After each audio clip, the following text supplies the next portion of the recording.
મારા વાલા વિદ્યાર્થી મિત્રો, હું અમિત પટેલ આપ સૌનું આ YouTube ચેનલ પર હાર્દિક સ્વાગત કરું છું। વિદ્યાર્થી મિત્રો, આપણે ધોરણ 12 પ્રકરણ 4 ગતિમાન વિદ્યુતભાર અને ચુંબકીય ક્ષેત્રની અંદર લાસ્ટ ટાઈમ સોલેનોઇડ ની વાત કરી હતી અને એને અનુરૂપ આપણે બે દાખલા કેલ્ક્યુલેટ કર્યા હતા। આજે એના જેવી જ આપણે એક બીજી થિયરી શીખવા જઈ રહ્યા છે જે ટોરોઇડ છે કે ટોરોઇડ શું છે અને એ ટોરોઇડમાંથી પ્રવાહ પસાર કરવામાં આવે તેને અનુરૂપ ઉદ્ભવતા ચુંબકીય ક્ષેત્રનું આપણે સૂત્ર મેળવવાનું છે। ખૂબ જ સરળતાથી મેળવવાનું છે। સૂત્ર આપણને બંને સરખા જેવા દેખાય છે, ફરક ખાલી એટલો છે કે સોલેનોઇડ એકબીજાની પાસે વીટેલા હેલિકલ આકારના ગૂંચળાને આપણે સોલેનોઇડ કહેવામાં આવે છે। બસ એ જ સોલેનોઇડને વર્તુળાકાર વાળી એના બે છેડાઓ જોઈન્ટ કરી એમાંથી બે ટર્મિનલ બહાર કાઢી દેવામાં આવે છે।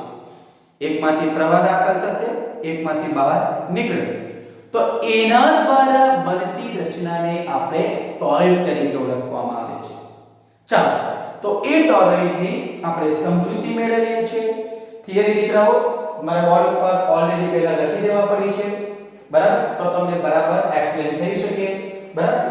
ચાલો તો જોઈએ છે સવાલ તમને કેવી રીતે પૂછાય છે અને એને અનુરૂપ એનો આન્સરિંગ તમારે કેવી રીતે કરવાનો છે। તો ટોરોઇડ એટલે શું? પ્રવાહધારી ટોરોઇડના ચુંબકીય ક્ષેત્રનું દીકરાઓ આપણે શું મેળવવાનું છે? સૂત્ર મેળવવાનું છે।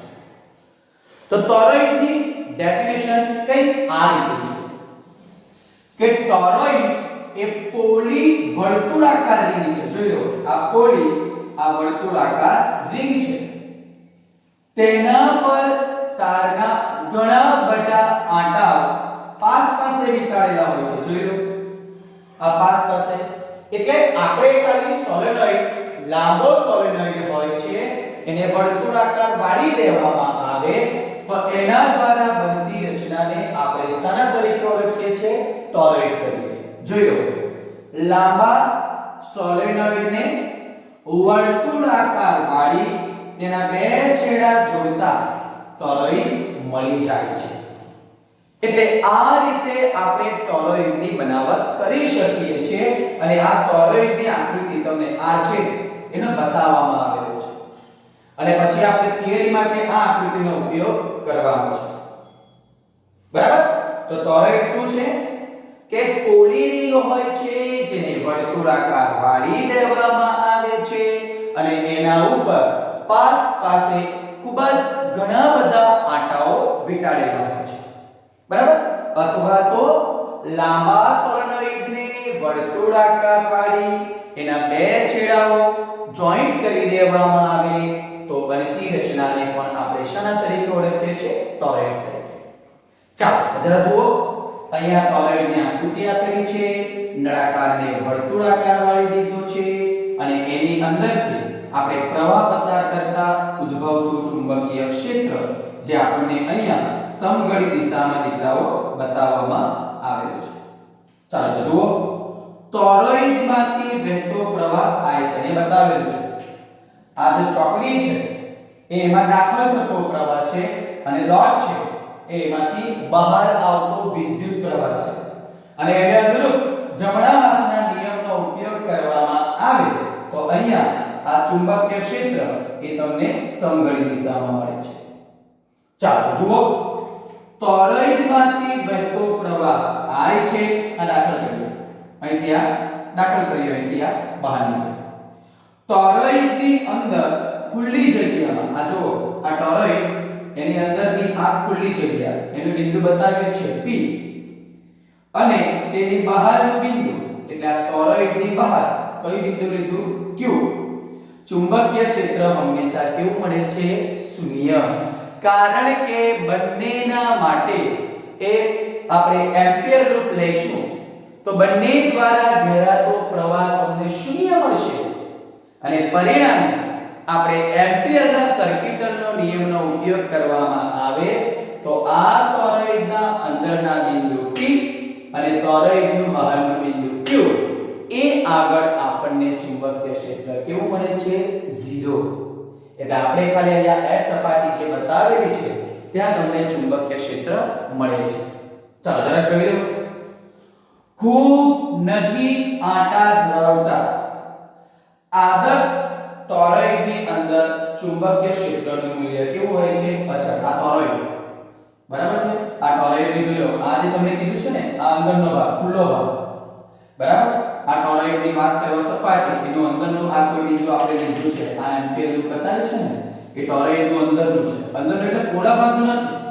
આ પોલા ભાગની અંદર તો ચુંબકીય ક્ષેત્ર 0 જ મળે છે. પણ આ પોલા ભાગની ઉપર જે આપણે આ વર્તુળાકાર તારનું ગૂંચળું વિતાડ્યું છે એના અંદરના કોઈ પણ બિંદુ આગળ આપણે ચુંબકીય ક્ષેત્ર શોધવામાં આવે કેન્દ્રથી r અંતર તો એ ચુંબકીય ક્ષેત્રનું મૂલ્ય ઓલવેઝ તમને કોન્સ્ટન્ટ મળે છે. અને કેટલું મળે છે તે આપણે અહીંયા મેળવવાનું છે.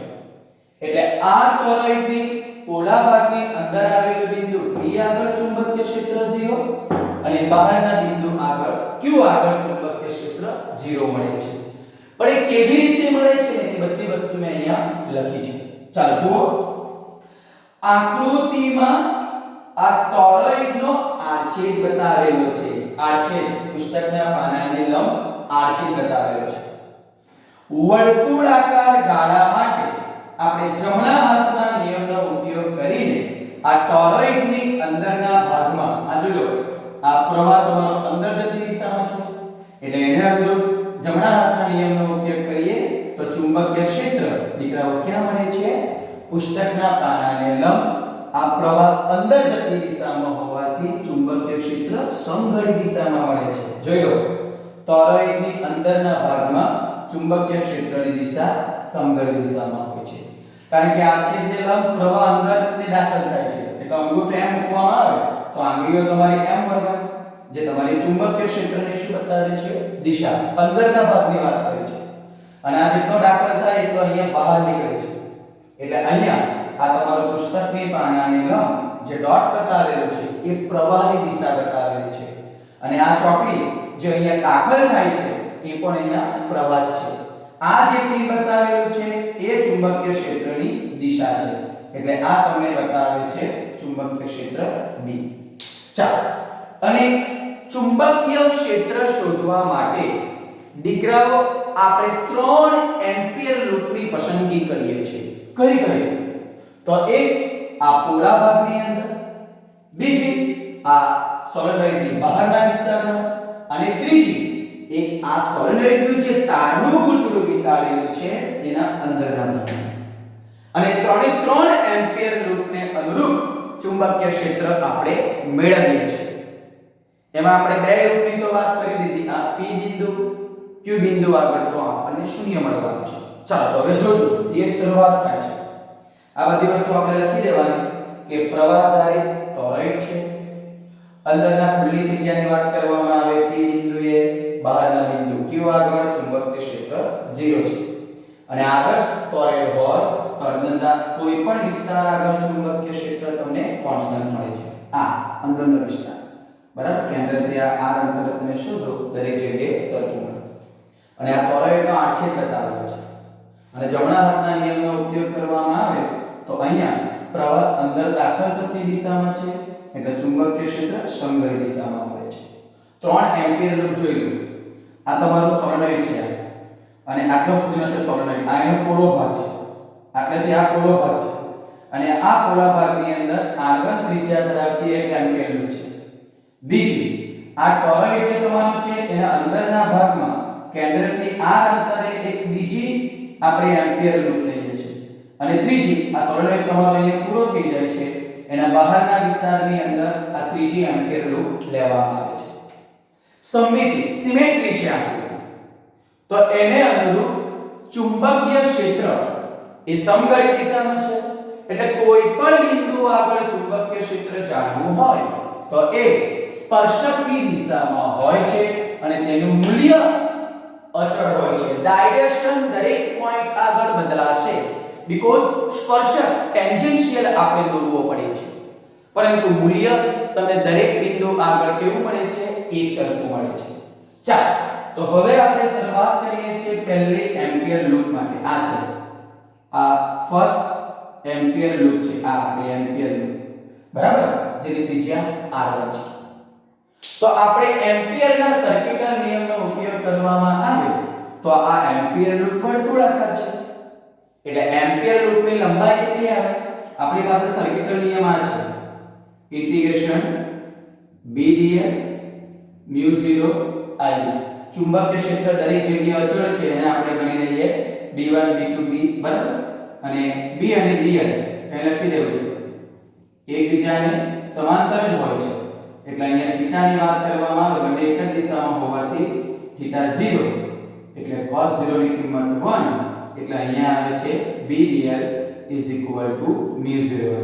આ ઇન્ટિગ્રેશન dl એટલે આખી તમારી લૂપની લંબાઈ લેવાની છે. ચાલો જુઓ, એમ્પિયરના સર્કિટલ નિયમનો ઉપયોગ કરવામાં આવે તો r1 ત્રિજ્યાની એમ્પિયર લૂપની લંબાઈ એના પરિચયથી. હવે આપણે જે એમ્પિયર ગાળો લીધો છે એ તો ટોરોઇડના પોલા ભાગની અંદર લીધો છે અને એ એમ્પિયર લૂપની અંદર કોઈ પ્રકારનો પ્રવાહ ઘેરાતો નથી. એટલે કુલ પ્રવાહ આપણને કેટલો મળે? 0. એટલે આપણે જો એમ્પિયરના સર્કિટલ નિયમનો ઉપયોગ કરવામાં આવે ક્લોઝ ઇન્ટિગ્રેશન સદિશ b dot dl mu 0 I. પરંતુ ચુંબકીય ક્ષેત્ર અને સ્થાનાંતર સદિશ એક જ દિશામાં હોવાથી આપણે ચુંબકીય ક્ષેત્ર અચળ છે એટલે બહાર લઈ લીધું. આ બતાવવાનું નથી, તમારી સમજ માટે આપું છું. અને mu 0 I અને આ જે લંબાઈ મેં તમને અહીંયા બતાવી એ એમ્પિયર લૂપની કુલ લંબાઈ, જેને આપણે bl mu 0 એટલે આપણો એમ્પિયરનો નિયમ આવી ગયો. તો આપણે શું કરીએ છીએ? આ b પણ r1 ત્રિજ્યાની લૂપ પર ઉદ્ભવતું ચુંબકીય ક્ષેત્ર કેટલું લીધું? b1. l ની જગ્યાએ લંબાઈ કેટલી છે? એના પરિચય. અને એમ્પિયર લૂપ દ્વારા ઘેરાતો પ્રવાહ કેટલો છે? 0. એટલે પહેલી જે એમ્પિયર લૂપ છે જે પોલા ભાગની અંદરની આપણે વાત કરી એની અંદર ચુંબકીય ક્ષેત્ર આપણને શું મળે છે? 0 મળે છે. એટલે આપણે ટોરોઇડ જે છે એનો જે પોલો ભાગ છે એ પોલા ભાગની અંદર સમગ્ર વિસ્તારની અંદર ચુંબકીય ક્ષેત્ર કેવું મળે છે? 0 મળે છે. ચાલો હવે આ ટોરોઇડના બહારના વિસ્તારની અંદર જઈએ તો એના માટે મેં આ એમ્પિયર લૂપ કરી લીધી છે 3. સિમ્પલ છે દીકરાઓ. અને એની સાથે સંકળાયેલું ચુંબકીય ક્ષેત્ર આપણે જે વાત કરવામાં આવે એ કેટલું લીધું છે? b થી. એટલે જુઓ પહેલા માટે લખી દીધું કે ટોરોઇડની અંદરની ખુલ્લી જગ્યામાં દરેક બિંદુ આગળ ચુંબકીય ક્ષેત્ર કેવું હોય છે? 0. આ દરેક જગ્યાએ કેવું હોય છે? 0. હવે બહારના વિસ્તારની વાત કરીએ, q બિંદુ આગળની વાત કરીએ તો એના માટે આપણે એમ્પિયર લૂપ 3 લીધી છે અને એને અનુરૂપ એની લંબાઈ જે આપણે એમ્પિયરના નિયમનો ઉપયોગ કરીને એના પરિચય કેટલી મળે છે. હવે આ ત્રીજી એમ્પિયર લૂપ છે એની અંદર શું થાય છે? તો આખો વિસ્તાર કવર તો થાય છે, પરંતુ શું થાય છે તે જરા જુઓ. આ ટોરોઇડની અંદર અહીંયા જેટલો પ્રવાહ દાખલ થાય છે એટલો જ અહીંથી બહાર નીકળે છે અને બંનેનું મૂલ્ય એક સરખું હોય છે, દિશા પરસ્પર વિરુદ્ધ હોય છે. એટલે બંને પ્રવાહ કયા કયા? સમતલને લંબ રૂપે દાખલ થતો પ્રવાહ અને સમતલને લંબ રૂપે બહાર આવતો પ્રવાહ. આ દાખલ થતો અહીંથી બહાર આવતો બંનેના મૂલ્ય સરખા છે એટલે પરિણામી પ્રવાહ કેટલો મળે દીકરાઓ? 0. જો લખેલું છે અહીં પુસ્તકના સમતલમાંથી બહાર આવતો વિદ્યુત પ્રવાહ, આ ડોટ એટલે બહાર આવતો, અને વિદ્યુત પ્રવાહ અંદર જતા તેટલા જ પ્રવાહ વડે નાબૂદ થાય છે. એટલે આ અંદર જેટલો દાખલ થાય છે એટલો જ અહીં બહાર આવે છે. એટલે પરિણામી પ્રવાહ, કારણ કે આ શું છે ખબર પડે છે ને, અહીંયા આ એમ્પિયર લૂપ વડે ઘેરાતો કુલ પ્રવાહ અને અહીંયા પ્રવાહ જુઓ, અહીંયા બહાર જેટલો નીકળે છે એટલો જ અહીંયા દાખલ થાય છે. એટલે પરિણામી જો દાખલ થતાને આપણે ધન લઈએ, દાખલ થતાને ઋણ લઈએ, તો બહાર આવતાને આપણે શું લઈએ? ધન. તો +5 -5 ગણીએ તો જવાબ તો કેટલો આવવાનો? 0. કારણ કે જેટલો દાખલ થાય છે એટલો જ બહાર નીકળે છે. એટલે દાખલ થાય એને ઋણ પ્રવાહ ગણવામાં આવે, તો એટલો જ બહાર નીકળતો પ્રવાહ એને સમેશન ઓફ I એટલે અહીંયા કુલ પ્રવાહ, અને એને સરવાળો કરવામાં આવે તો એક ધન છે એટલા જ મૂલ્યનો એક ઋણ છે, એટલે પરિણામી પ્રવાહ કેટલો મળે? 0. હવે આ બધું કરવાની જરૂરિયાત નથી. આપણી પાસે એમ્પિયરનો નિયમ આવી ગયો, BL μ0 I. એટલે અહીંયા B ની જગ્યાએ કેટલું ઉત્પન્ન થાય છે? ચુંબકીય ક્ષેત્ર B3. લંબાઈ આપણે કેટલી લીધી? 2π r, અને I ની કિંમત 0. એટલે અહીંયા એમ્પિયર લૂપ 3 જે આપણા ટોરોઇડના વિસ્તારની ક્યાં છે? બહાર. તો ત્યાં ઉદ્ભવતું ચુંબકીય ક્ષેત્ર પણ દીકરાઓ શું મળે છે? 0. કારણ સમજ પડી કે આપણે જે એમ્પિયર લૂપ લીધી છે એના દ્વારા ઘેરાતો કુલ પ્રવાહ શૂન્ય થાય છે. કેવી રીતે? તો જેટલો પ્રવાહ દાખલ થાય છે એટલા જ મૂલ્યનો પ્રવાહ બહાર નીકળે છે. એટલે પરિણામી વિદ્યુત પ્રવાહ કેટલો થાય છે? 0. ચાલો હવે બાકી રહે છે આપણી ટોરોઇડની અંદરની આ એમ્પિયર લૂપ 2. જે રીતે આપણે અત્યારે કર્યું છે તે રીતે આ આપણી ડોટ લાઈન ધરાવતી એમ્પિયર લૂપ જે આપણી 2 નંબરની છે આ. બરાબર? ચાલો આ એમ્પિયર લૂપ છે. એ પ્રમાણે અહીંયા આપણે આ ત્રીજી હતી તેને આ ડિફરન્ટ કલરથી બતાવવું હોય તો તમે આ રીતે બતાવ્યું છે. થઈ ગયું? ચાલો તો હવે આપણે કઈ લઈએ છીએ? બિંદુ S લઈએ છીએ. તો હવે કયો ગાળો લઈએ છીએ આપણે? ગાળા 1 માટે. કોના માટે? આ ગાળા 1 માટે. અને એના પરનું બિંદુ આપણે દીકરાઓ કયું લઈએ છીએ? S. તો જો ધારો કે S પાસે લંબાઈ કેટલી? ચોકડીમાં અહીંયા આપણે લઈએ છીએ r3, એટલે અહીંયા મેં લખી રાખું છું r3 બરાબર આપણે ત્રિજ્યા કેટલી લઈ લીધી? r. એટલે આપણી જે બીજી એમ્પિયર લૂપ છે એની લંબાઈ એના પરિઘ જેટલી. એટલે અહીંયા લખવું હોય તો શું આવે? 2π r3, પણ r3 ની જગ્યાએ આપણે શું લઈએ છીએ? r. અને કુલ પ્રવાહ તો જુઓ આટલી જ એમ્પિયર લૂપ છે, એટલે આ પ્રવાહ જે બહાર નીકળે છે તે અહીંયા આવશે નહીં, માત્ર દાખલ થતો પ્રવાહ. અને આપણને ખબર છે કે એક આંટામાંથી પસાર થતો પ્રવાહ I. તો અહીંયા સોલેનોઇડની અંદર જે પ્રમાણે વર્તુળાકાર આંટા આપણા ટોરોઇડ બની ગયો, તો એના આંટાની સંખ્યા આપણે કેટલી લીધી? n. તો કુલ પ્રવાહ કેટલો થવાનો? n. એક આંટામાંથી વહેતો પ્રવાહ I, તો આપણને તો કુલ આંટામાંથી પસાર થતો પ્રવાહ જોઈએ ને, I તો આપણે n વડે ગુણી દીધું એટલે કુલ પ્રવાહ મળી ગયો. એટલે આપણે એમ્પિયરના સર્કિટલ નિયમનો ઉપયોગ અહીંયા કરીએ.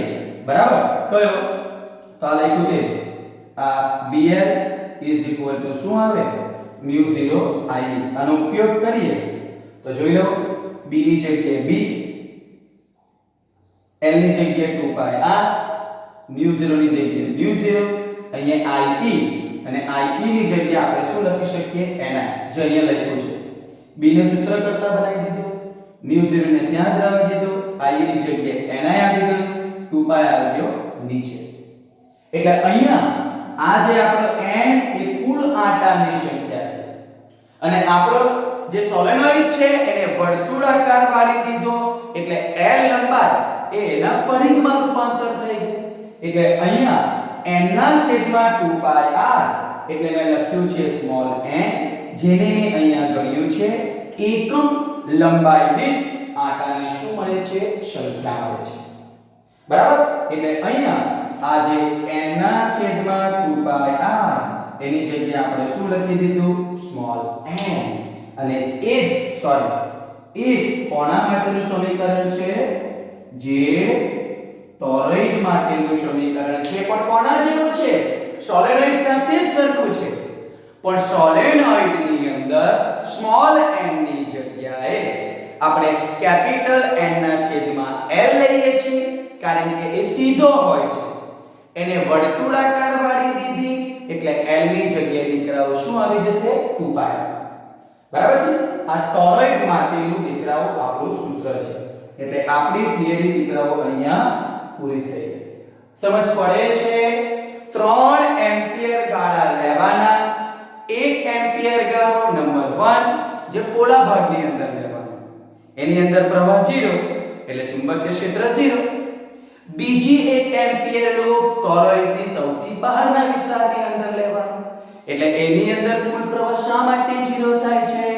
કારણ કે જેટલો પ્રવાહ અંદર દાખલ થાય છે એટલો બહાર નીકળે છે અને આપણે જે એમ્પિયર લૂપ લીધી છે એની અંદર બંને પ્રવાહ આવી જાય છે. એટલે ત્રીજી લૂપને કારણે ઉદ્ભવતું ચુંબકીય ક્ષેત્ર પણ 0 અને બીજી લૂપ જે આપણે લઈએ છીએ એ ટોરોઇડના અંદરના વિસ્તારની અંદર એટલે એની અંદર માત્ર આ જ પ્રવાહ આવે છે દાખલ થતો અને એ કુલ કેટલો છે તો એક કાંટામાંથી આ પ્રવાહ પસાર થાય તો n માંથી કેટલો થાય n અને આપણે આ એમ્પિયરનો જે નિયમ છે આ ડાયરેક્ટ લખી દીધો છે એટલે આપણે એનો ઉપયોગ કર્યો કયો BL = μ0 I બરાબર. એમાં b ની કિંમત આપણે 20 રાખી l ની જગ્યાએ 2πr μ0 I ની જગ્યાએ આપણે શું લખી દીધું ni. એટલે આપણને ટોરોઇડ માટેનું ઇક્વેશન દીકરાઓ અહીંયા મળી જાય છે. આપણે આ રીતે મેળવી શકીએ. આઇડિયલ ટોરોઇડની વાત કરી છે આપણે એટલે જરા જુઓ નોંધ કરી છે કે આદર્શ ટોરોઇડમાં આંટાઓ વર્તુળાકાર હોય છે પરંતુ વાસ્તવમાં આપણે જે પ્રયોગશાળાની અંદર ઉપયોગ કરીએ છીએ એમાં ગુચડાઓ હેલિકલ આકારના હોવાથી બહાર જે આપણે અહીંયા ચુંબકીય ક્ષેત્ર 0 મેળવ્યું છે એ બહાર થોડું ઘણું ચુંબકીય ક્ષેત્ર વાસ્તવમાં તમને મળે છે. તો વિદ્યાર્થી મિત્રો આ આપણી સંપૂર્ણ ટોરોઇડની થિયરી બોર્ડની અંદર તમને પરીક્ષાની અંદર પૂછાય તો કઈ વિગતનો તમારે સમાવેશ કરવાનો એ દરેકની દરેક વિગત મેં તમને ખૂબ જ સરળતાથી આકૃતિ પરથી સમજ પડી જાય એ રીતે અહીંયા લખીને દર્શાવી છે.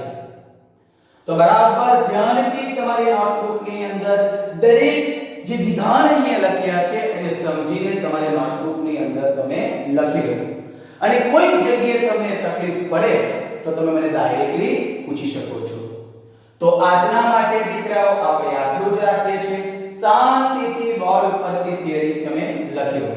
ઓકે, બાકીનું આપણે નેક્સ્ટ વિડિયોની અંદર જોઈશું. Okay, thank you.